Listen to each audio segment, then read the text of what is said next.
Hello, ladies and gentlemen, and welcome back to another episode of the JP Football Podcast. I'm your host, of course, Josh. A little in a new getup today. Yeah. So again, this is what happens when you forget your Everton jerseys when you go visiting other places. Yeah, it's unfortunate. But what's not unfortunate and what is very fortunate is that I am joined again by the man, the myth, the legend, Luke Cooper, the Hello.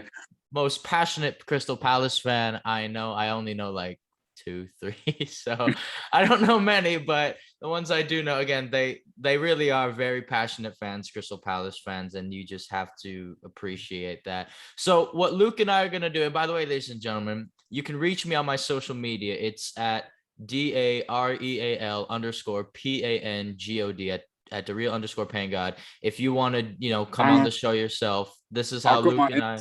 I'm really prepared this time around because I've got a pencil, but I also got.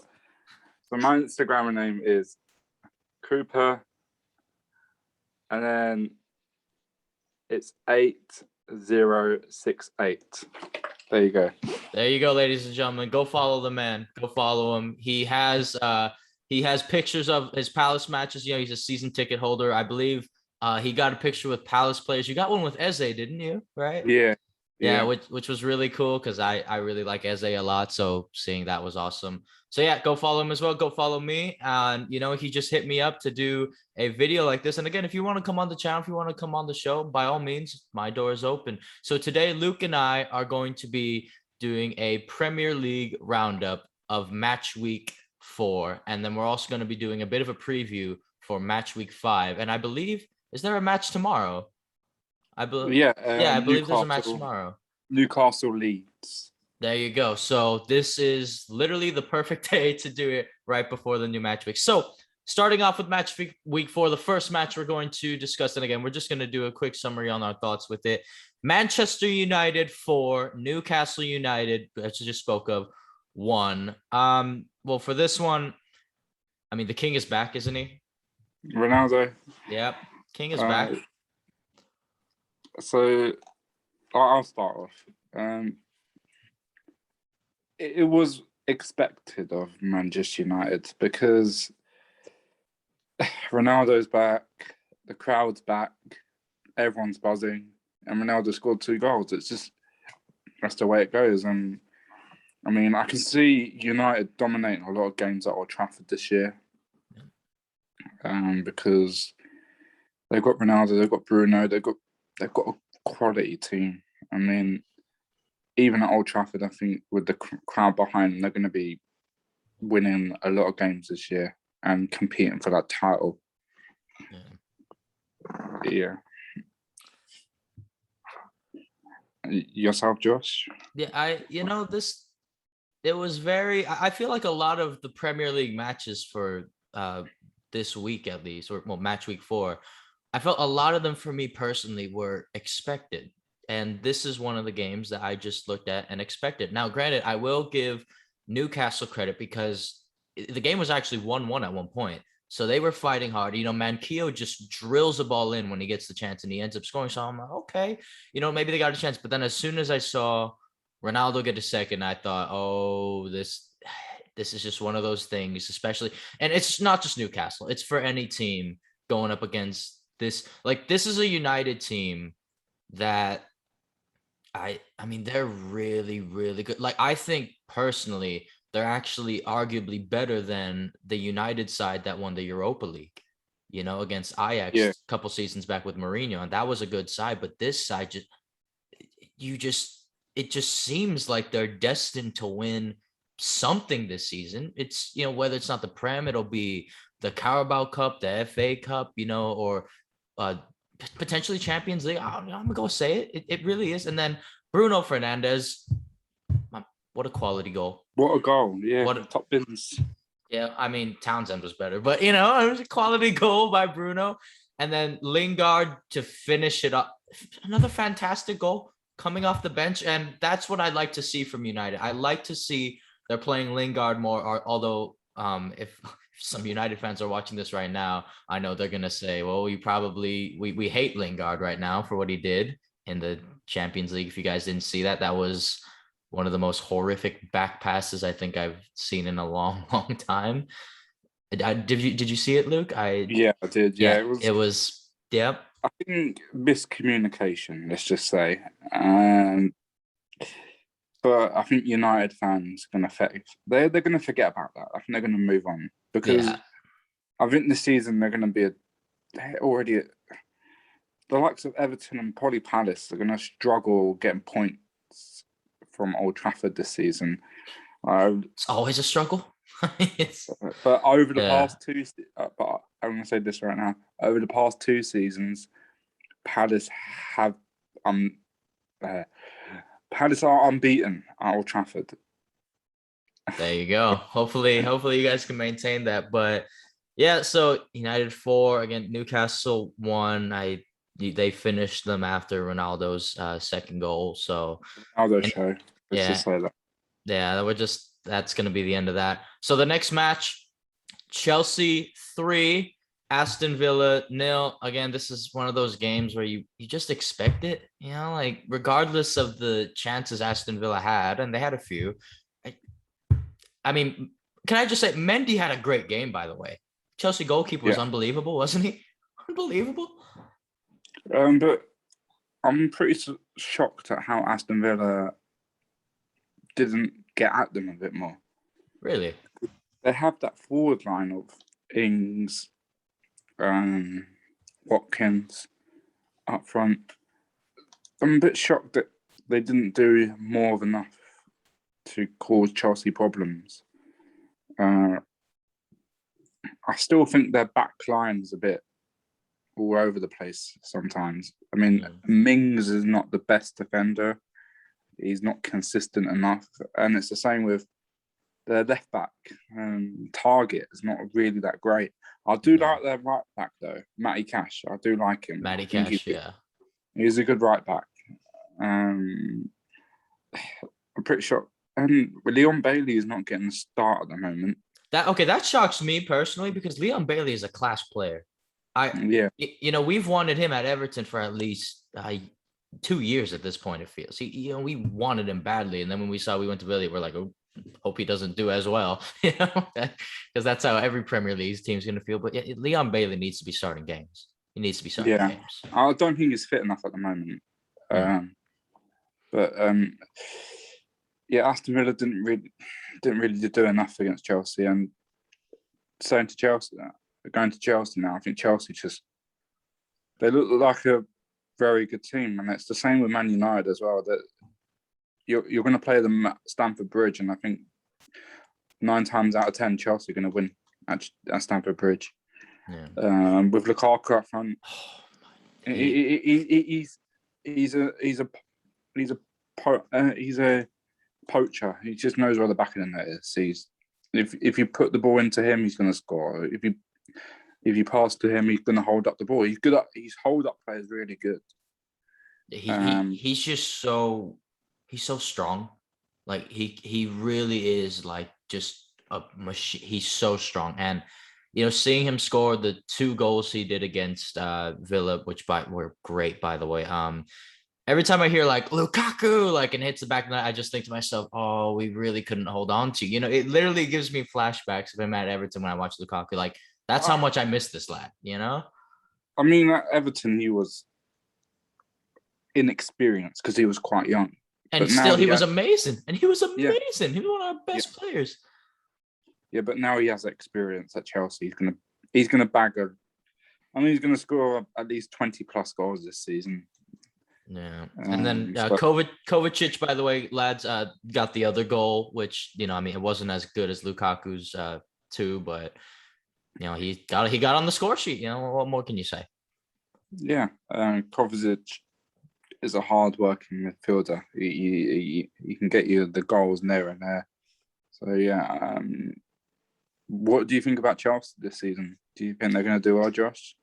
Yeah, I look at their squad and it's a nightmare, absolute nightmare. It scares me to death. And I believe that Chelsea, along with City, United, and Liverpool, unfortunately, but I have to throw them in there. Those 4 are going to finish in the top 4 without a doubt in my mind. And one of those 4, and for me personally, I think Chelsea or United are going to win the league. That's what it's looking like to me personally. That's what I think as well. I Yeah. think my first are going to be Chelsea. Yeah. So, yeah, I agree with you, Josh. I think them four are going to be quite good this season. So, yeah. Yeah, so that's that. But moving on from the Chelsea game and their how awesome they've been. Then we've got Arsenal 1, Norwich City 0. Now this was a game that I personally thought. Now I knew going into it, Arsenal were gonna win. Okay, I just knew. I was like, look, as bad as awful as they've been, they've played literally top teams. Well, not Brentford. Let's throw out Brentford for a second, but Chelsea, City, I was like, okay, now they're playing Norwich. Even as bad as they are, I just knew they were going to win this game. But I also knew if Norwich were to get one over them, this would probably one of the few opportunities they would have to get over them. But again, it's just the quality level. You can slag on Arsenal all you want, but the quality levels between them and Norwich, I knew they were going to win. And they only won 1-0. Okay. So it wasn't like they blew them out of the water. It was just 1-0. Aubameyang scored. I mean, he was 3 yards away from the net, so he better have scored from the range he did. But I mean, do you think Norwich, right? I mean, they could have gotten something. I feel a little bit. I mean, Norwich are going to be the B team boys this year. Unfortunately, they're going to be rock bottom. I think. Then I think they did buy quite a lot of players this summer. I think they bought about 11 players this summer. I real overhaul this summer. They have a few good players like Rashika from Werder Bremen. Mm-hmm. And they have Les Malou from Nice. So they have a few good players in there, but I don't know if they're going to stay up. So, yeah. And then for Arsenal, they're a mid-table team, unfortunately. They've got quality players, but is it the manager? Do you think maybe someone like a Conte, but I don't think Conte is going to come. But someone like that manager can actually get the best out of his Arsenal team. Maybe that could be an option, but they need someone who can just kick that Arsenal team up the backside and just, come on, we've got to get into Europe. And they can get into Europe. They have the squad, but do they have enough? That's my only concern about Arsenal. I mean, they have a quality finisher in Aubameyang. When he gets the service, that's when. They have three or four good creative players like Odegaard, Emma Smith-Rowe, and Pepe as well. Pepe on his day is a brilliant player, but he's not consistent enough. So, but yeah, a good win for Arsenal. It will lift them up the table a little bit, and it will do their confidence the world of good. So we'll have to see about this season with them. I mean, I don't know who they got next, but I think they've got an easy run of fixtures coming up. So should get a few points there and there. Yeah, definitely. So yeah, not too much else to say. I guess the last thing I'll say about Arsenal is I really like their goalkeeper, Bernd Leno. I actually think he's one of the better players on the team. But Ramsdale's coming now, and he's going to add that competition what Arsenal do need. Mm-hmm. So we have to wait and see with Leno and Ramsdale competition. True. So moving on then, this was actually quite the match. Leicester City 0, Manchester City 1. But even though it was quite the match, and I do think Leicester can play with the quality of a top 4, top 6 team, as they've proven ever since they won the title a couple seasons ago, I didn't see them winning this game. I just thought, Man City will probably win anyway. And, it's unfortunate because I feel like a lot of fortune, I feel, happens for Man City, if that makes sense. Like that Vardy goal being offside, right? And then Bernardo Silva puts it in the back of the net not too long later. It's like what a like, you know what I mean? It's like a very City thing to happen, and not to mention the absolute shit teams they keep pulling in the cup rounds. Like, all right, like, you know what I mean? Like, so, but yeah, I just didn't see Leicester pulling this one off, and yeah, City comes away with it. I don't have too much to say about it. You know, what about you? Uh, if you're going to win the title, you need to win those 1-0s, don't you? Yeah.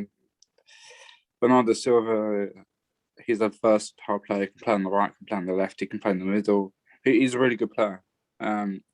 City have those types of players that can play everywhere in the forward line. They have those players that can do that. City just look really good. Leicester, unfortunate. I think at home, you're saying about Leicester. I think Leicester, when they're at home, they can play really good football, Yeah.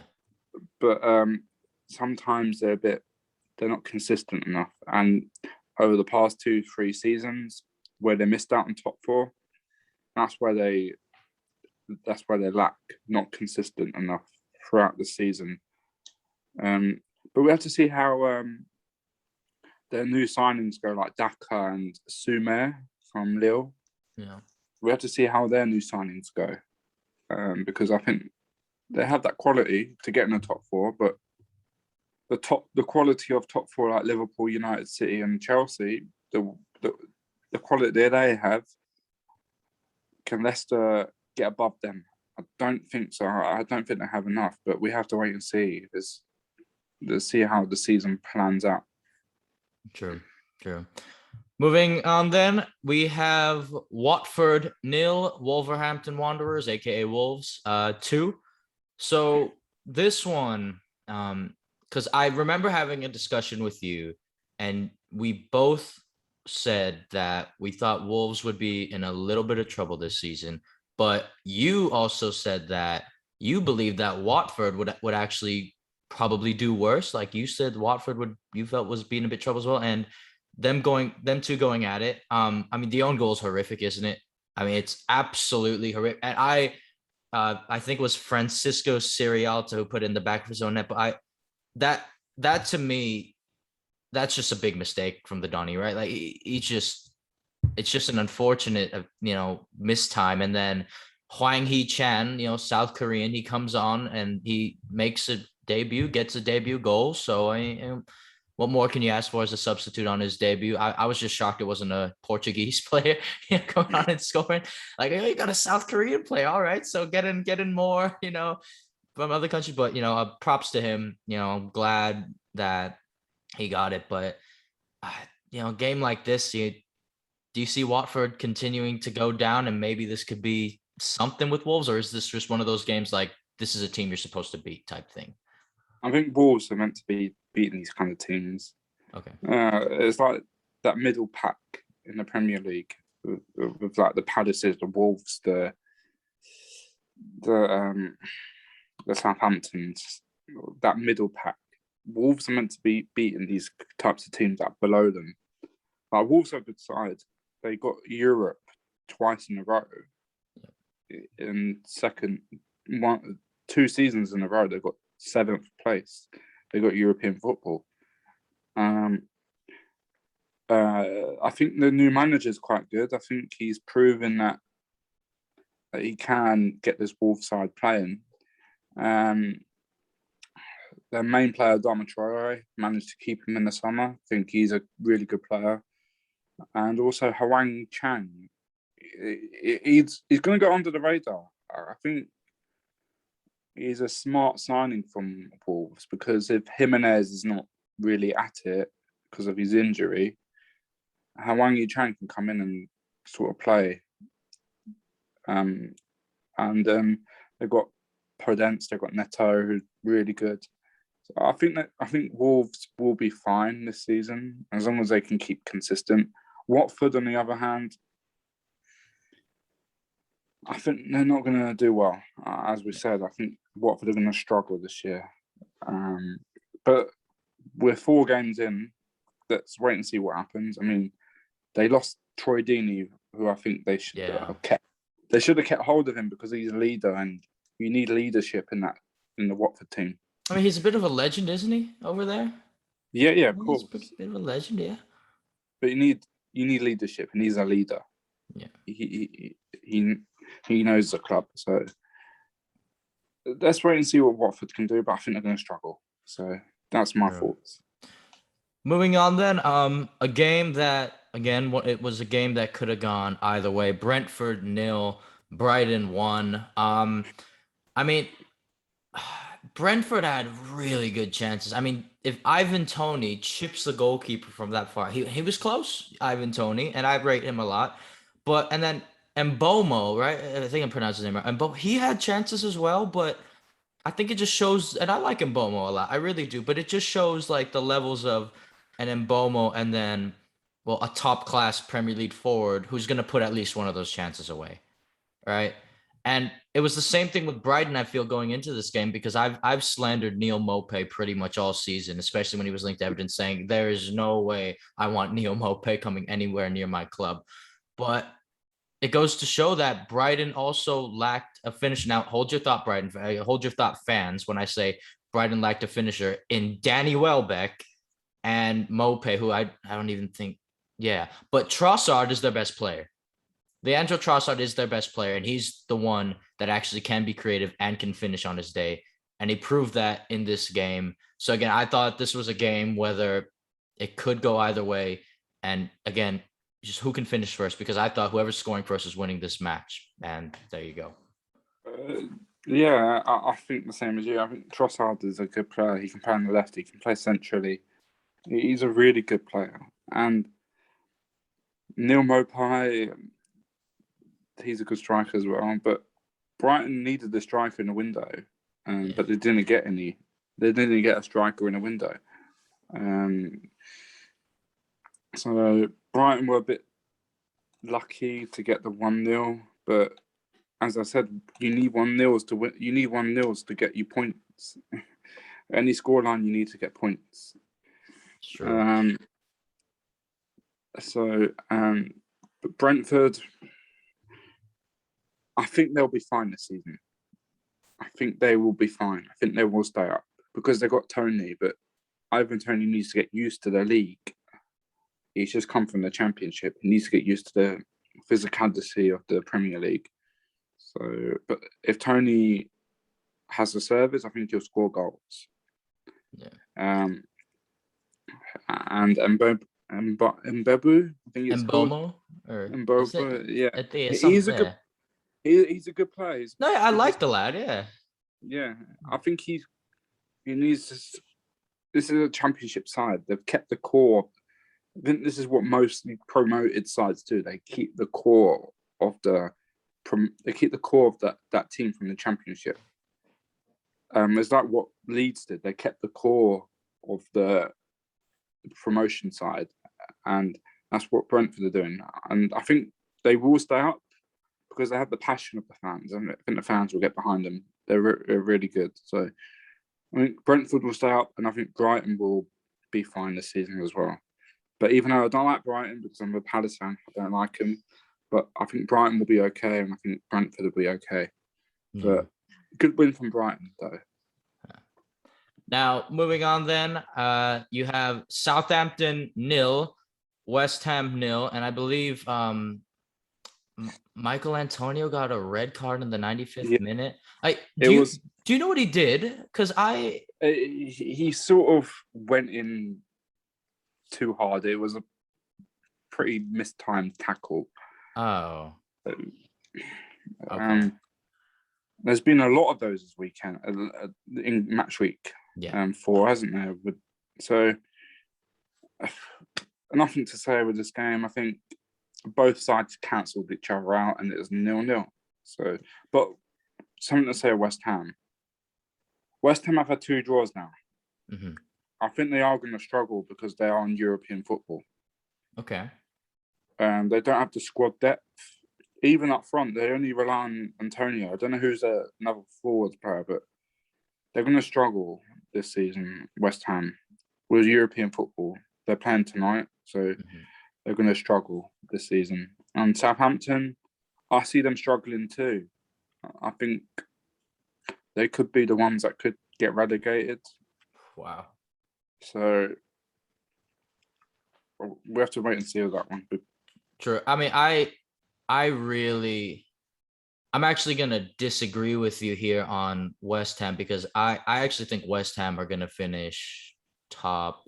Well, I want Everton to finish ahead, of course, but probably won't. But I think West Ham are potentially top 6, maybe top 7 team because I West Ham just I look at the players on that squad and I honestly think that is unbelievable. Like I actually do think I mean, Ben Rama. I'm just gonna list right now. Ben Rama. I think they got Yarmolenko. They recently got Kurt Zuma. They now have Nikola Vlasic. Like they're coming up with players left and right that I know and I've heard of, whether they be linked to Everton or they did well somewhere else. And I'm like, what? I actually do think they're gonna be okay in Europe. And I do think they're gonna be fine in the Premiership. I know they're gone on 2 draws now, which is disappointing for them. But David Moyes, he's going to get it right. He's going to get them organized. And I do think we'll see an insurgence in West Ham's play, and they're going to start winning a lot more games. But like you said, we'll have to wait and see. So that's that. We're going to spend like 2 seconds on this one for the sole fact. Leeds 0, Liverpool 3. Salah, Fabinho, Mane scored. Not too surprised with the Salah and Mane. Fabinho, he got in the box. He scored a goal. Again, this is expected. This is expected from Liverpool to do. So again, I'm not going to speak too much on it because I don't like Liverpool. Let's talk about Leeds. Do you think they'll struggle this season? Do you think it could be second season syndrome from Leeds? Well, that guy got another red card happened. What, Stroik? Is that how you pronounce his name? Pascal Stroik. Yeah, Pascal Stroik. Gets a red card. And look, you're just making your job harder there. Like, it's just not, especially against a side like Liverpool. But with Leeds, look, I still think Leeds are a very fit team, and it's like we've been saying, it's still early on in the season. I think they'll be fine. They're nowhere. They're not going to fight a relegation battle. If the worst they can do, in my opinion, the worst they can do is finish in like 15th or 14th. That's the worst they can do for me. Other than that, I think they'll finish higher in the mid-table, but like a bit higher, like a 10th or something like that, Yeah. Just to say about Leeds game, hopefully Harvey Elliott gets well soon. So, yeah. But shall we move on now? Yeah. So moving on then, this is going to be a fun one for Luke. We're saving the best 2 for last, of course. You've got, and by the way, folks, this is the one game, I believe, in the Premier League that a lot of people thought Tottenham should have won, but instead it was Crystal Palace who came victorious. Crystal Palace 3, Tottenham 0, Zaha scoring on a penalty, and then Odsonne Edouard, well, wow. Coming on his debut, scoring 2 goals. You know what, Luke, I'm just going to let you take control of this one because, you're the expert here. You're the Palace fan. So lay it on us, boy. Come on now. Well, just to say, I'm very buzzing still from last weekend. And I can't wait for the game this weekend. So I'm very happy. I want to talk about stats here. I have a few stats here. But if you look at the way we played against Tottenham, we pressed really good. Gallagher, fantastic midfielder. He's going to be young player of the season. Just saying. He's a contender for young player of the season. Gallagher is. I hope we get him on the permanent next summer. Gallagher is a fantastic player. He's probably our second most important player in the team at the moment, alongside Zaha. Zaha and Gallagher are really clicks. When Gallagher's on the ball, Zaha runs and Gallagher just runs with him. It's the perfect combination. And then you look at our forward line, Benteke started their game, but Benteke is important as well. He just holds up the play really well. And then you got MacArthur. He's like Gallagher. Them two are like whippets in midfield. Gallagher and MacArthur are like whippets. You got them two pushing forward a little bit, but you got MacArthur dropping a bit further back, while Gallagher's attacking with. And then you got. I want to talk about our defence. Right, our defence. How much of a change from last season? We had Cahill and Dan at centre back last year, but you have two confident centre backs, two young confident centre backs in Anderson and Gurhey. The way they play out from the back, it's just we've got two centre backs that are just top six material. Anderson just pings it. He loves to ping. Gurhey, he's the one that just brings the ball out from the back. There you go. And then he passes it to Gallagher, and then Gallagher just runs it and runs to Zaha. And then you've got Mitchell. He had a fantastic game on Saturday. He hasn't been playing well recently, but that was probably his best game in a long time. Mitchell just... He doesn't go forward a lot, Mitchell, but he went forward against Spurs. He just had that freedom down the left-hand side, and a few times he passed it to Wilf, and he passed a forward ball to Wilf, and that's what Wilf likes. He likes the ball to be in front of him, and then Wilf just runs with it. And then you got right back Wardy. He's a great servant to the club. He's been fantastic, and he was fantastic on Saturday. I think the only weak link in our team is probably our holding midfielder. That is Cheku Kiarte. And then you've got the right winger in Jordan Ayew. I mean, Jordan Ayew, in some games, he can be hard-working, he can be fantastic. But in some games, he can be really disappointing. Okay? But that's where we got... Is that where Olise comes in? Like, can he play on the right wing? Yeah, he can. That's where Olise comes in, but he's not fit at the moment. So I think... But he did play during the week for the under-23s. And then we got Cheku Kiarte in the holding midfield. In that free midfield, he's the one that's the holding midfielder. We've got a few players in that position. We've got Jairo Riedewald. We've got Luka Milivojevic. I like that guy. And we've got Will Hughes. We've got a dilemma here. Who do we play? At the moment, we're playing Cheku Kiarte in midfield, in front of the back line. But I think we should be playing Jairo Riedewald. I think Jairo Riedewald is a good player. He's very composed, but my concern is Jairo Riedewald hasn't got a pass in him.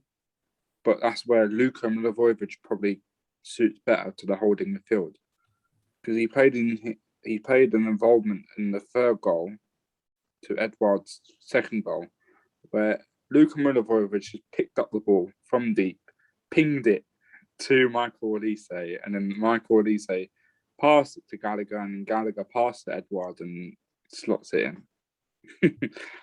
Zaha, he's a club legend at Palace now, no matter what. He just turned Emerson Royale inside out. Really did. That was good. That was good. And then Edouard's fantastic debut, 28 seconds. Remember it. 28 seconds. I think that's the fastest, no? Like for a debut. It's the fastest. Yeah. Yeah. And then he scored two in his debut, which is fantastic. Hopefully he plays on Saturday, but I don't think that will be. I think Benteke will start the game because of how physical Van Dijk is. Yeah. So let's go into stats. This is the one thing that really shocked me on Saturday when I...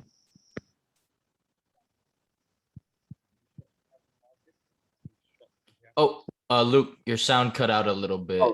There. Hello? Oh, yeah, you're back now. Okay, you're back now. I think I blocked the speaker with my finger. Oh, okay. But it surprised me how many shots we had. Because compared to last season, we never had shots on goal. Okay. We had 62 possession Okay. to Tottenham's 38. That would have been us last season. We would have been in Tottenham's position. Shots on goal. We had 18 shots on goal. That's a bit shocking. Tottenham had 2 shots on goal. We had 8 on target. Tottenham had 2 on target. Last season, we would have had Tottenham stats because we were playing such defensive football. But this season, we're playing attacking football. And then I saw a stat the other day that we are averaging 51% possession this season. Wow. Overall already this season. So we're averaging 51% of possession. It's quite, yeah. I mean, Patrick Vieira, very big change in the manager with Patrick Vieira. Definitely, well, obviously, like you can say, different from Roy Hodgson. Yeah, because Roy was playing defensive football. It doesn't suit Zaha's game. Zaha got 11 goals last year, but it doesn't suit Zaha's game. It doesn't. And I think Roy Hodgson's tactics does suit Benteke's play a little bit, because Benteke is more of like a hold-up player. But we're playing it on the floor this season, and that's where Edouard comes in, because the 2 goals that were scored, the 2 goals that he scored were both played on the floor. It wasn't up high; it was just on the floor. Zaha just runs with it and he just passed it to Edouard on the floor. It didn't cross it, passed it. That's where last season it just wasn't that great. But final thing on Palace, watch how we play out the back. We're really good at playing that from the back now. So, yeah, there's more to come from Palace, but that's what I had to say. I believe it. You guys have a good squad this season. You know, you should be an exciting team to watch. I believe it. Absolutely. And then last match of the Premier League Week 4 on the Roundup. Last but definitely not least, especially with that unbelievable goal. Everton 3, Burnley 1. The first half was crap. Just crap. We played in like a 5-3-2 with Lucas Dean and Coleman as wing backs. And Seamus Coleman's not a wing back. You know, he's a right back, not a right wing back, just a right back. We tried to play out of the back, but Burnley's press, they were really on top of us, especially that first half. Chris Wood should have scored. I mean, it's a wicked ball. He should have at least scored 2. Yeah, I mean, Dwight McNeil just puts in a beautiful ball like 7 minutes in. And if Chris Wood makes contact, he scores, but he didn't, thankfully. And, it's just one of those games. Again, I did my match review on it, so I don't want to spend too much time on it. But after Ben Mee scores, I remember I was at a pub and pub sports bar. I'm not old enough to drink yet, but and I was with Everton fans, right? This was like the first time I actually met up with Everton fans in San Diego to watch a football match. So I was really excited, but we were just thinking to ourselves, after going down 1-0, is it going to be the same old Everton, the same thing as last season where we go 1-0 down and it's a death sentence? We just can't come back. And then, Michael Keane, former Burnley player. I mean, Townsend, by the way. Oh my God. I'm sorry. I cannot speak enough about Townsend, but he put a beautiful ball in, and it's awful defending by Burnley. No one is marking Michael Keane. He has a free header and he buries it. Nick Pope doesn't move. And then, we scored 3 goals, by the way, in 6 minutes. And it could have been 4 and 8 if Decore weren't offside. We just unlocked. I've not seen a Burnley side fall apart that badly under Sean Dyche in a little while, and he was fuming on the touchline. He was fuming. He couldn't. But then, Townsend on his left boot, and I was screaming shoot, because I knew as soon as it left his boot, I knew it was going in. And then literally a minute later, 1 minute later, well, actually like more like 30 something odd seconds later, Doucouré plays in Damari Gray, and that boy is not going to miss. He never looked like missing. And Townsend had a pre-assist in that goal, by the way. He was involved in all 3 goals for us. So that, again, I did a whole match review on it. Check out that video. I haven't seen it. So I don't want to say, again, too much, but it was beautiful football to watch. I mean, do you have any thoughts yourself? And Andros Townsend, he scores belters when he wants. That's what I got to say. Yeah. So I'm glad you're enjoying Andros. I think he's been a hard-working player for Palace, and he seems to be attacking more for Everton, which I think suits his style of play. So and then Damari Gray, he's going to be under the radar this season. Probably bargain of the summer so far. Yeah. So let's wait and see. But Everton, I think they should be finishing around 9th, 8th probably this season. Yeah. So, around there. So yeah. But yeah, ladies and gentlemen, so now we are going to be moving on to match week 5, a preview. And again, the first game of match week 5 will be Newcastle versus Leeds United. I know we've been recording for a little while, so if you've been staying this long, don't forget to subscribe to the channel if you haven't already. Leave a like on the video. It only takes a second. It really means the whole world to me. And if we have to do a part 2, because I don't know how long this thing's gonna let me record, but if we have to do a part 2, we will do a part 2. So no worries there. Anyway, let's kick it off. So tomorrow at 12 o'clock American time, and then 8 o'clock your time. Yeah. 8 o'clock your time. It will be Newcastle United versus Leeds United. This is a toss-up for me, personally. I'm gonna go with a 1-1 draw. I'm gonna go for 2-1 Leeds.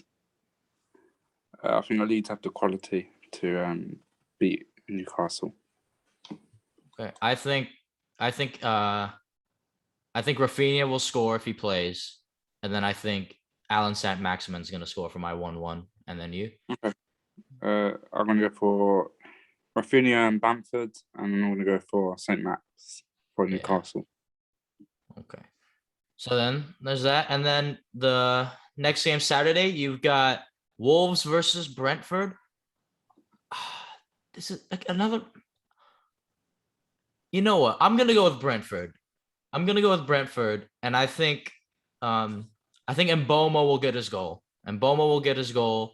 I think Ivan Toney will join on the score sheet. And then for Wolves, let's go with Pedro Neto. Why not? I'm going to agree with you there. I'm going to go 2-1. Yeah. 2-1 Brentford. I'm going to go for Toney to score twice because I want him to score for my fantasy team. I have him in that FPL. And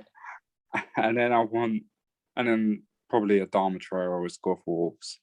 So I'm going to go 2-1 Brentford. Okay. Fair enough. And then this one, another toss-up. So we're getting some toss-up games now, which are a lot of fun. Norwich City versus Watford. Okay. This is a game where I think, because have Watford won this season, by the way? Have they won this season? Yes, they did. Okay, they have. Okay, they have. So Norwich haven't won this season. And the way I see it, I at some point, I just get this mental feeling that you're going to win eventually, right? You're due a win, per se. And I want Norwich to be due a win this week on Saturday. I really want them to be due a win. So I'm going to go with a 1-0 to Norwich. Let's go with Timu Pukki, 1-0 to Norwich. I'm going to go for 2-1 Norwich. Okay. I'm going to go for Pukki and Rashika. And then I'm going to go for Watford. I'm going to go for Camilo Hernandez. Yeah. Okay. 2-1 Norwich. I'm going to go. Yeah. There you go. Next one. Burnley versus Arsenal. Now, This one I think is actually going to be a lot closer than people think because Sean Dyche is going to be, fuming after the Everton loss. He is. And I think he's going to tell them, hey, that third goal that Everton scored, because they were so wide open. Damari Gray had literally like the biggest hole I've ever seen, like through the middle to run through. So I think Dyche is going to be on them about that, saying, no. We need to stay organized defensively. And it's against Arsenal. So both these teams, they don't have too many goals in them, I feel. You know what I mean? But, however, since both teams don't have too many goals in them, this could be the match that there could be goals. So I'm going to go with 2-2, a draw. I'm going to 2, yeah, because this might be it. This might be it. 2-2, a draw. I think Chris Wood will get one. And then I think that we'll go with Jay Rodriguez off the bench. Why not? We'll go with Jay Rodriguez off the bench. And then for Arsenal, Aubameyang's going to get one. And then Saka's going to get one. I'm going to go for 0-0.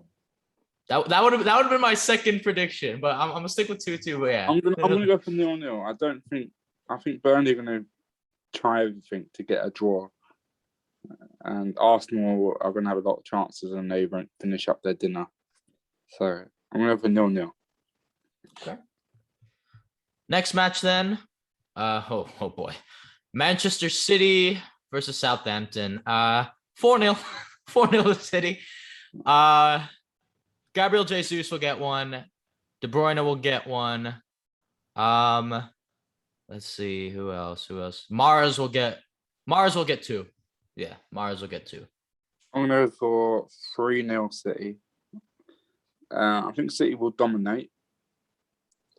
I'm going to go for Grealish, Torres, and let's go for Jesus as well. I think City will win 3-0. Do you see any way that Southampton wins this or no? There's no way. No, not a chance. No, not a chance. City at home, so no. Okay, fair enough. Then we got, oh boy, this will be a fun one. We're actually going to save this one for last. We're going to save these 2 next matches for last. Then we got Brighton versus Leicester City. 2-0 Leicester. Jamie Vardy at the double. Okay, I'm going to go for 2-1 Leicester. I'm going to go for Mopai to score for Brighton. And then I'm going to go for... he's gonna score eventually, right? Like, he's gonna get his goals. Like, and I'm going for Daka and Vardy for Leicester. Okay. Moving on. This is going to be a very good match, by the way. I'm very excited for this matchup. West Ham versus Manchester United. That's going to be a fun one. I'm telling you right now, this is, especially with West Ham at home, it's going to be a fun one. Although, again, United just have a lot of quality. So I'm going to go with, I want goals to be scored this game. So 3-1 to United. I want there to be goals. Ronaldo's going to score again because he's Ronaldo. Bruno will get his goal, probably on a penalty. And then let's go with Pogba. I think let's go with Pogba getting one. And then for West Ham, let's go with, well, Antonio got a red, so he can't play, right? He's going to be suspended. So let's just, Benrahma. I'm going to go with Benrahma. I really like Benrahma. I want to go for this game. I'm going to go for 3-2. Okay. I'm going to go for Ronaldo at the double. FPL managers, I think they're going to rub their hands. Oh, yeah. 3-2. I'm going to go for Ronaldo at the double, and then I'm going to go for let's go for Sancho. Why not? Okay. And then for West Ham, I'm going to go for ex-Everton boy Vlasic. Yeah. And then I'm going to go for Souček to score from a corner. Okay. Man, Everton got rid of Vlasic too soon, unfortunately. I mean, should have held on to him, but unfortunately wasn't the case. I really liked Vlasic. and we should have bought him back, but no. Another West Ham player goes to another player that goes to West Ham is another player I want for Everton. Moving on, then this is going to be a fun one. Tottenham Hotspur versus Chelsea. Although, when I mean fun, I still think Tottenham's going to lose. Well, 3-1. Yeah, 3-1 to Chelsea. Lukaku gets 2 goals again. He's going to get 2 goals again. And then let's go with Mason Mount. Mason Mount, if he's playing. And then for Tottenham, Harry Kane. I'm going to go for 3-0 Chelsea. I'm going to go for Lukaku at the double. Okay. FPL managers probably rubbing their hands again. And I'm going to go for... let's go for Marcos Alonso. Okay, Alonso. All right. Now, it is a home game for Tottenham, but, do you see him getting anything against Chelsea or no? Not. They have a few players missing. So, no, I don't think so. Fair enough, then. Now, second to last one. We saved this one. Liverpool versus Crystal Palace at Anfield. Now, I as you all know, don't like Liverpool one bit, but I think they're going to get the better of you guys 2-0. And I think Salah will get another goal somehow. And then Sadio Mane will also get another goal. So 2-0 to Liverpool, unfortunately. Do you see us getting any goals or no? It's at Anfield, mate. I mean, if Joe Gomez is playing, he'll be the weak link, in my opinion. You got to go where Gomez will be, although Van Dijk will probably back him up well. But it's going to be really difficult. It's just going to be difficult for you guys to get goals, I feel. Now, think about realistically.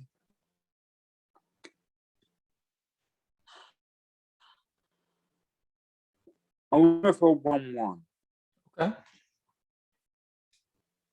As much as I would like, my head says 1-1, but my heart says 2-1.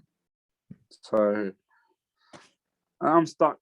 But I'm going to go for 1-1. Got to think realistic. We are Crystal Palace. So I'm going to go for 1-1. I'm going to go for Christian Benteke to score a header. Oh, against his former team? Okay. Yep. And then I'm going to go for... He loves scoring against us. So I'm going to go for Mane. Okay. So I'm going to go for 1-1. I'm going to go for a sensible option. I'm going to go for 1-1. Okay. But I feel like we could cause Liverpool problems with our pace on the counter-attack and with Conor Gallagher pressing. Yeah. So, yeah. And then last but definitely not least, this is going to be the match everyone's going to be talking about after it's over. Aston Villa versus Everton. 2 sides, which I might add, are similar in the sense that they got the players. They definitely have a starting 11 that could definitely go head-to-head. And these 2 teams should be, quote unquote, should be competing to finish, well, at least compete for a European spot, right? Well, it's at Villa away, so it's gonna be a tough one, especially with that Villa crowd. It's not like going to Villa away all those years ago where I knew we could win 3-0, 2-0. It's not like that anymore, unfortunately. So, but we have been on a roll of scoring goals lately, and I don't want to jinx anything. Don't want to jinx anything, but I'm gonna go with. Hopefully this won't backfire, but I'm gonna go with 1-1, a 1-1 draw, Villa Park. Hopefully our defense can shore up a bit. So 1-1. Richarlison will finally get his goal that he's been craving, and then for Aston Villa, you know what? It's gonna be Leon Bailey. If he plays, it's gonna be Leon Bailey. So that's 1-1. It's gonna be Leon Bailey. But I'm saying 1-1, but I could very well seeing it be 2-2. But I'm gonna stick with 1-1.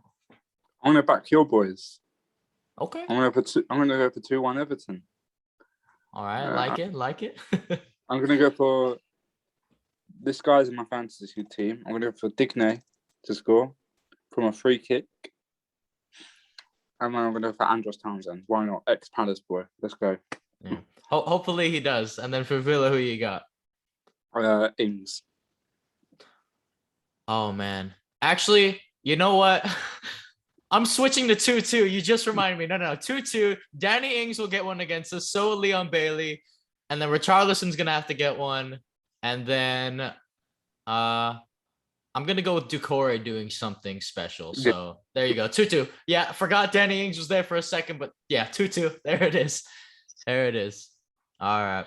And that, ladies and gentlemen, is going to pretty much wrap up our previews for match week 5. So yeah, obviously, Palace has a much more difficult task at hand going to Anfield than Everton do with Villa, but hopefully our teams can, get at least a point from where we're going, and even better if it could be a win.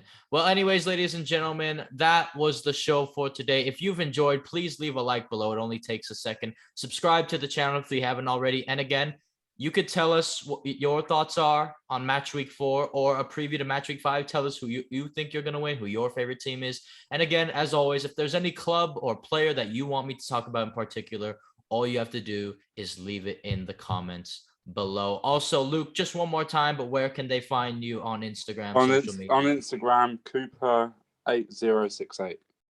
There you go, ladies and gentlemen. Go follow the man. He's a good lad. And yeah, until next time, ladies and gentlemen.